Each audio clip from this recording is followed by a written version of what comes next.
I'm supposed to talk to you about the Promesa law, but first of all, I'm a feminist, and we need to know what the Promesa law is going to do about us as women and our needs. And first of all, there's a high rate of single moms in Puerto Rico, and just being a single mom, it's complicated, but the wage the paying wage is normally at $7.25 an hour. Being a single mom and studying or trying to work, it's really complicated, and it's a struggle right there. And Puerto Rico, we're having a high rate of students that need special education, and right now we're having trouble with that. Not only because of the Promesa law, because it's having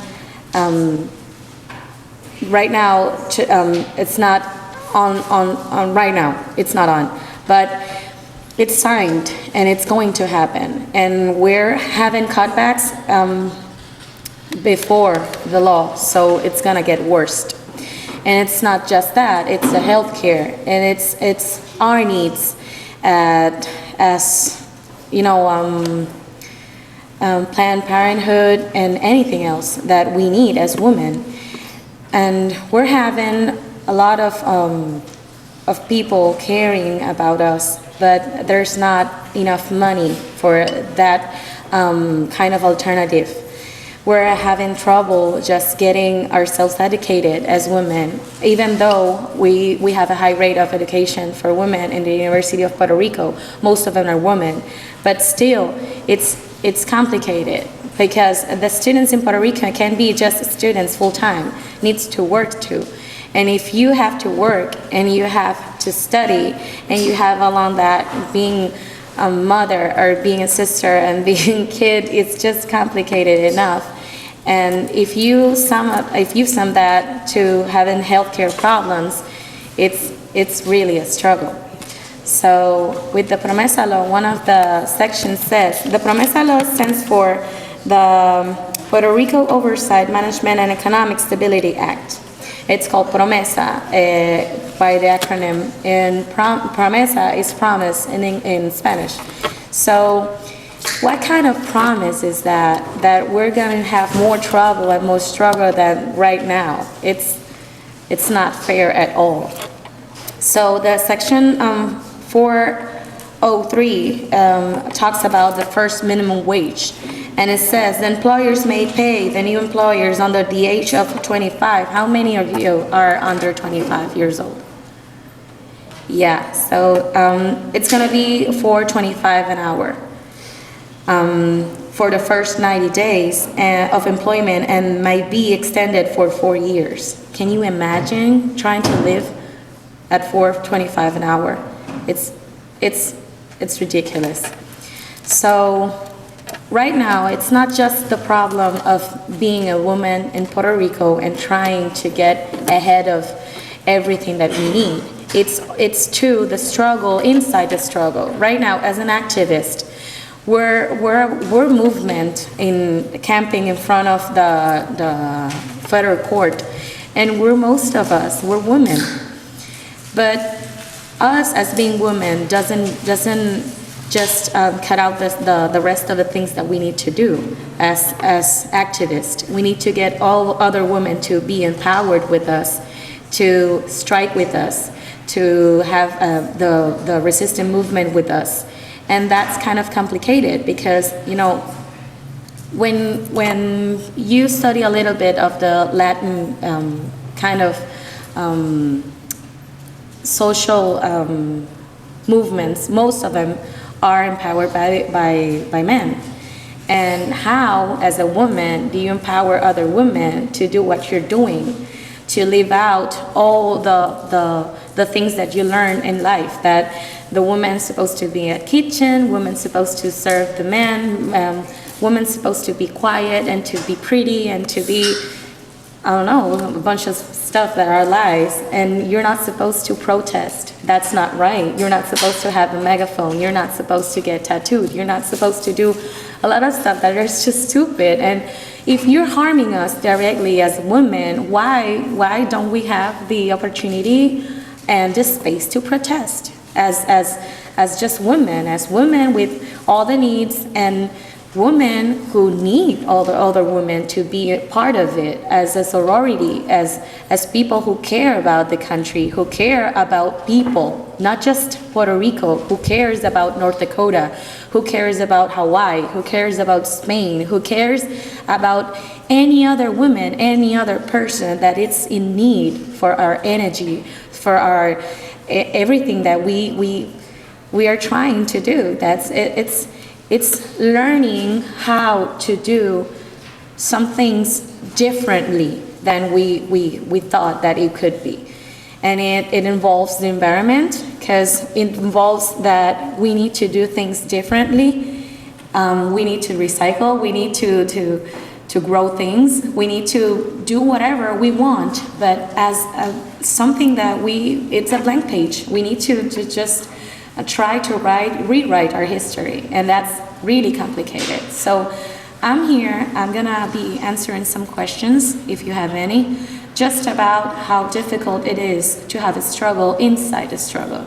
Because it's not just about feminism, it's about gender perspective too. Because if you as feminist, you're not gonna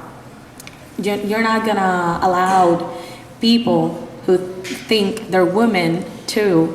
You're wrong. You're supposed to have that too, even though they're not women, like born that way. And that too, it's combined with a lot of stuff that we need to learn and we need to rewrite. And it's a constant struggle. It's hour by hour, it's minute by minute, because you need to learn things new from new. And you need to create things, and we need to talk about things that really are not that comfortable. People like talking about that. But I would like to know from someone who spent a lot more time there, what day-to-day life is like, and to what extent the people in the camp feel threatened and feel that they might be... The camp is gonna turn 3 months, the 29th of this month. And I've been there since day one. This is right now the longest time I've been out of the camp. But a day-to-day basis, we get early in the mornings. We do some chores in the whole areas. We have a garden area. We have a study group area. We have the kitchen. We have lots of stuff to do. Then I go to work because I work too. And when I'm back, I'm supposed to have all these kids from Villas del Sol. That's a community we're having of kids that they invaded some area of Puerto Rico. They're Dominican, and we take care of the kids after school for studying reasons. And I study with them. Then we have a group that do that. We have a group that are from the University of Puerto Rico, the students that have their area. Then we have some workshops. We have workshops every day. We talk about death, we talk about feminism, we talk about gender perspective, we talk about masculinities, we talk about stuff that are uncomfortable to talk day to day in a commune area. Then we do some new chants for the manifestations, for the rallies, or just new pancartas. How is the pancarta? The signs we do for the rally. We're constantly doing new ones because some of them get damaged by the rain. But the police is always there.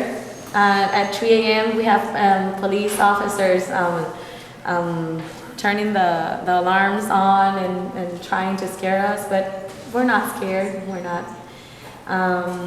What's the risk about being kicked off?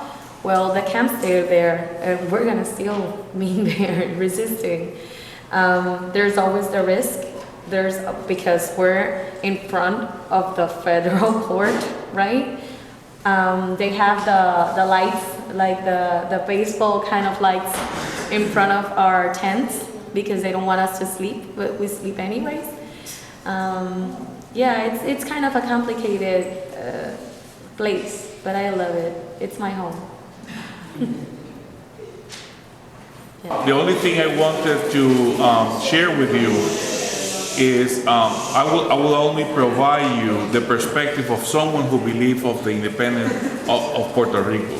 As you know, Puerto Ricans are divided on the status of Puerto Rico, and that is normally what happens in any territory that is a colony. So we are all divided about our options.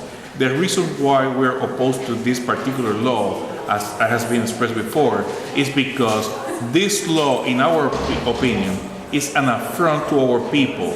If you look at all the powers allowed by Congress since 1898 to the present time, this action, this law, reverts us to before 1917. So instead of gaining rights, instead of gaining powers, we're losing almost all the powers of the little bit that we have.